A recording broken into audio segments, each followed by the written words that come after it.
Hello bachcho, let's read the question. The question is orthoboric acid contains triangular BO3 3 minus unit, linear BO3 3 minus unit, T-shaped BO3 3 minus units or pyramidal BO3 3 minus unit.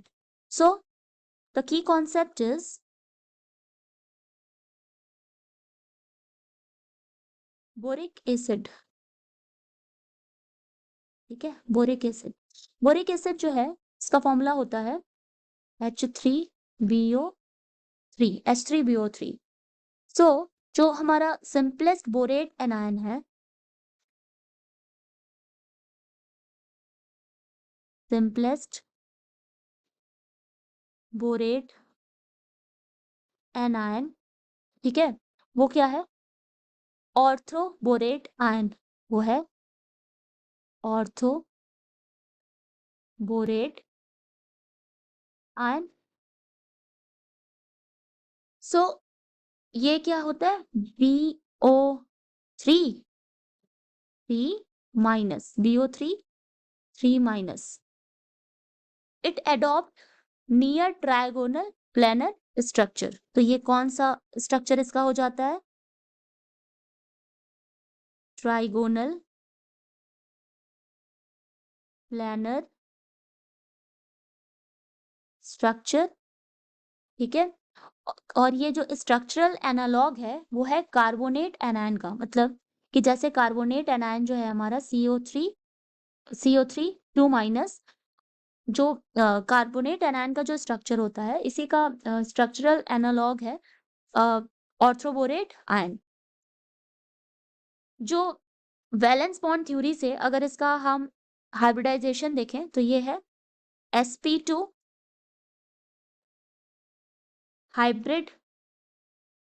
Hybridised orbitals हैं. sp2 hybridised orbitals. Now, structure of BO3 3 minus, that is borate ion का structure क्या होता है? So,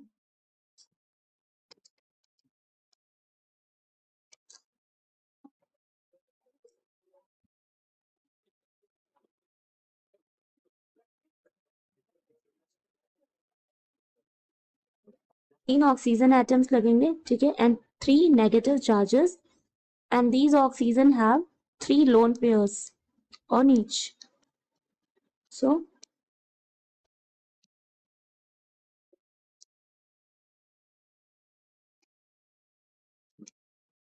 now ये जो हमारा structure होता है बोरेट का वो ट्रायंगुलर स्ट्रक्चर होता है.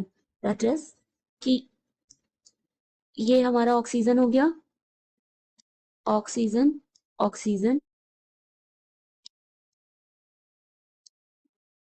ये हमारा बोरॉन हो गया, एंड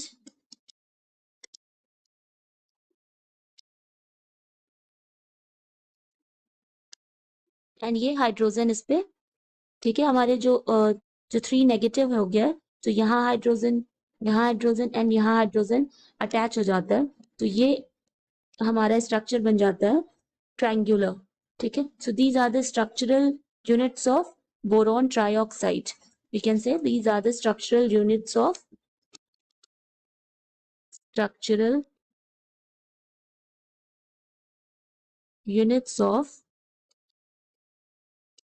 बोरॉन ट्राइऑक्साइड.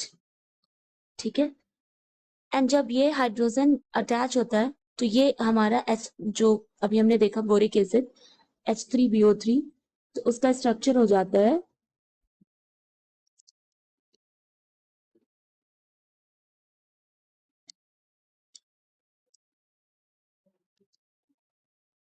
ये हमारी एक यूनिट हो गई BO3 की. ठीक है. H3BO3 की हमारी एक यूनिट हो गई. एंड नाउ ये यूनिट्स जो हैं इस तरह से दूसरे, मतलब एक यूनिट के ऑक्सीजन का दूसरे यूनिट के हाइड्रोजन के साथ हाइड्रोजन बॉन्डिंग होती है. एंड देन ये हमारी सेकेंड यूनिट हो गई. फिर अगेन इस ऑक्सीजन से एक दूसरे हाइड्रोजन के साथ हाइड्रोजन बॉन्डिंग होगी, अगेन इस ऑक्सीजन से दूसरे हाइड्रोजन के साथ हाइड्रोजन बॉन्डिंग होगी, यहाँ अगेन हाइड्रोजन। तो इस तरह से ये पूरे यूनिट्स आपस में जुड़ते जाते हैं और ये एक लेयर्ड स्ट्रक्चर बन जाता है, लेयर स्ट्रक्चर। ठीक है, एंड यहाँ जो हाइब्रिडाइजेशन है वो sp2 है, सो PO3 3- units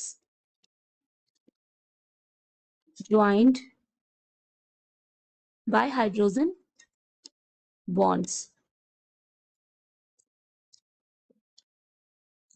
तो जो हमारा ये जो बोरेट आयन है BO3 3- आयन है, ठीक है, यहाँ पर हाइड्रोजन जो है लग जाता है और एक हमारा यूनिट बन जाता है H3BO3 एंड एक ऑक्सीजन के साथ अदर यूनिट के हाइड्रोजन के साथ क्या हो जाती है, हाइड्रोजन बॉन्डिंग हो जाती है और इस तरह हमारा ये क्लेयर्ड स्ट्रक्चर फॉर्म्ड हो जाता है।